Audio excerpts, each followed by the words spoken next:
ঘটনাটা হইলো আমি যেতাম আসলাম আমবাসা থেকে আগরতলা। তো বর্তমানে আয়া দেখি তো ওখানে গেছি না মুঙ্গিয়াকামি যাওয়ার আগে রাস্তা যার গিয়া, তখন যদি এদিকেও রাস্তা যায় গিয়া, ওইদিকেও রাস্তা গেছে গিয়া, কমলপুর মানিক ভান্ডারের রাস্তা গেছে গিয়া, এদিকে কুমারঘাটে যাওয়ার রাস্তাও বন্ধ। সব দিকে রাস্তা যদি যায় গিয়া তাহলে মানুষ চলাচল করবো কেমনে? এই হলো বর্তমানে আজকের পরিস্থিতি। এখন যেটা আমি বর্তমানে আজকে কয় তারিখ বা 22 তারিখ নানি, আজকে 22 তারিখের আজকে হলো বৃহস্পতিবার।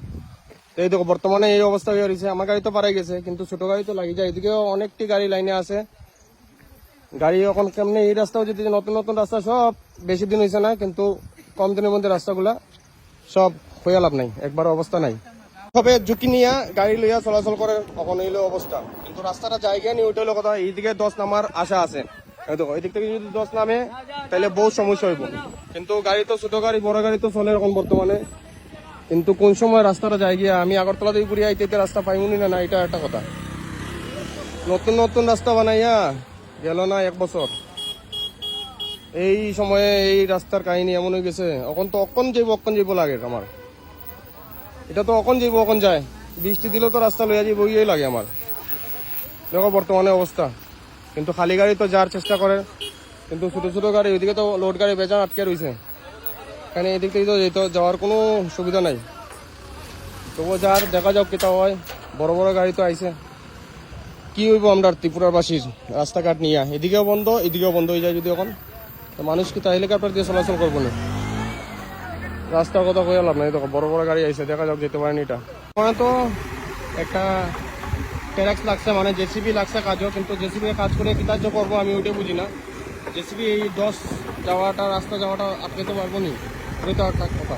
কিন্তু দুই দিকে পুরা যতগুলো দেখা যায় অতটুকু দুই দিকে গাড়ি জাম লাগিয়ে বুঝছে, এদিকে গাড়ি ওইদিকে গাড়ি, সব দিকে গাড়ি আর গাড়ি। দেখা কি হয় ঘটনাটা এটা। জেসিবি দিয়ে ওই নালার জলগুলো যেমনি রাস্তা না যায়, ওই কারণে জেসিবি দিয়ে ওই জায়গাটা পরিষ্কার করিয়া দেয়। জল গেলে তো আরো তাড়াতাড়ি রাস্তাটা যাবো গিয়া বৃষ্টি দিলে, এই কারণে নালার পরিষ্কার করিয়া দেয়। এটা বুঝলাম কত সময়। এখন আরেক সাইডে গেছে গিয়া, আগে তো খালি ওই সাইডে আসলো, অন এই সাইডে গেছে গিয়া, এখন সব দিকে টুকরা টুকরা হয়ে গেছে। অন আস্তে আস্তে এদিকে নামি যাব। এইদিকে অবস্থা সেকেন্ডে বিশ্বাস নাই কোন সময় কি হয়। সব দিকে তো রাস্তা বন্ধ করা হয়েছে দুই সাইডে। তো এদিকে কেউ যাওয়া আসা করে না, আসাম আগরতলা সব তেলেমুড়া হইয়া মানিক ভান্ডার হইয়া আমবাসা হইয়া যাওয়া আসা করতে পারে। বর্তমান এখনের লাগি রাস্তাটা সিল করা হয়েছে, মানে রাস্তাটা এখন বন্ধ। তো দেখা যাক রাস্তা কি হয় কি না। আর জেসিবি তো জল যেতে না করে রাস্তা ঠিক করে দেয়। এই দেখো সিরিয়ালে বহুত অনেকটি গাড়ি আছে, আরো আগে সামনে আছে। আর এদিক থেকে পুরা গাড়ি বন্ধ করা হয়েছে, যেদিকে মুঙ্গিয়াকামি থাকি আমবাসার জন্য কোনো ধরনের গাড়ি আয় না, দেখে রাস্তা বন্ধ করে রাখা হয়েছে। দেখা যাক কি হয়।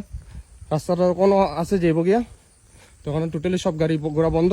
যারা যাওয়ার হয় তেলামুড়া হইয়া মানিক ভান্ডার হইয়া আমবাসা হইয়া যেতে পারো আসাম রোডে।